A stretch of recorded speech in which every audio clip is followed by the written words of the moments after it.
নমস্কাৰ সকলোকে নিতুল অনিমা চেনেলৰ অন্য এটি ভিডিঅ'লৈ আপোনালোক সকলোকে স্বাগতম জনাইছো। আজি এটা ৰেচিপি লৈ আহিছো, একেবাৰে সহজ ঘৰতে পোৱা সামগ্ৰীৰে বনাব পৰা আৰু প্ৰায়ভাগ লোকেই মোৰ মতে এই ৰেচিপিটো জানেই, কিন্তু তথাপিও শ্বেয়াৰ কৰিছো, অলপ বেলেগ ধৰণৰে বনাবলৈ ট্ৰাই কৰিছো। গতিকে চাই থাকক ভিডিঅ'টো। এয়া ৰৈ যোৱা কল কেইটামান আছিলে, প্ৰায়ে এনেদৰে কলা পৰি গ'লে কলবিলাক খাবলৈ ইচ্ছা নকৰে। গতিকে মই ভাবিলোঁ কলকেইটা পেলাইনো কিয় দিওঁ, গতিকে এনেদৰে কিবা এবিধ বনাই দিওঁ সকলোৱে খাব পৰাকৈ। এই বুলি এনেদৰে কলকেইটা এৰুৱাই ল'লোঁ প্ৰথমতে।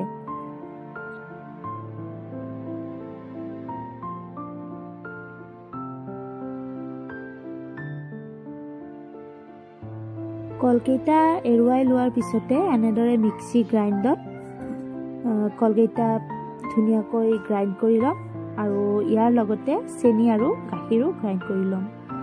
আগতে আমি সৰু থাকোঁতে প্ৰায়ে মায়ে কলপিঠা বনাই দিছিলে, প্ৰায় মজি যোৱা কলবিলাক থাকিলে এনেদৰে কলপিঠা বনাই দিয়ে। গতিকে আজি ময়ো ট্ৰাই কৰিলোঁ বহু দিনৰ মূৰত, কিন্তু গতিকে চাই থাককচোন কেনেদৰে বনাওঁ।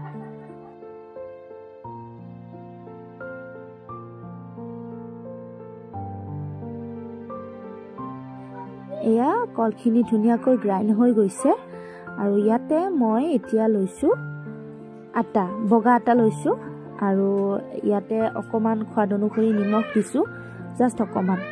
আৰু ইয়াৰ পিছতে যিখিনি পেষ্ট বনাইছিলোঁ কল, গাখীৰ আৰু চেনিৰে, সেইখিনি এনেদৰে ধুনীয়াকৈ মিক্স কৰি ল'ম আৰু মিশ্ৰণটো এনেকুৱাকৈ মিক্স কৰি ল'ম যাতে দানাত থাকি নাযায়।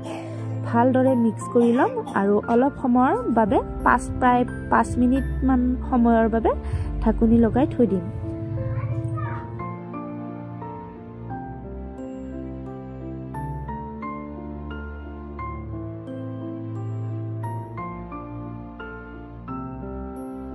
এয়া ভালদৰে মিক্স হৈ গৈছে আৰু এইখিনি এতিয়া মই ঢাকনি লগাই থৈ দিম প্ৰায় 5 মিনিটমানৰ কাৰণে।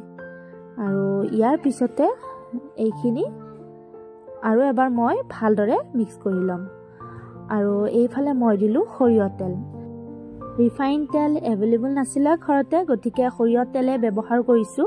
আপোনালোকে ৰিফাইন তেলতো বনাব পাৰে, সৰিয়হ তেলত বনালেও কোনো কথা নাই। আৰু এনেদৰে তেলত ভজা বস্তুবোৰ সদায় খোৱা নহয় যদিও মাজে মাজে চলি যায় আৰু।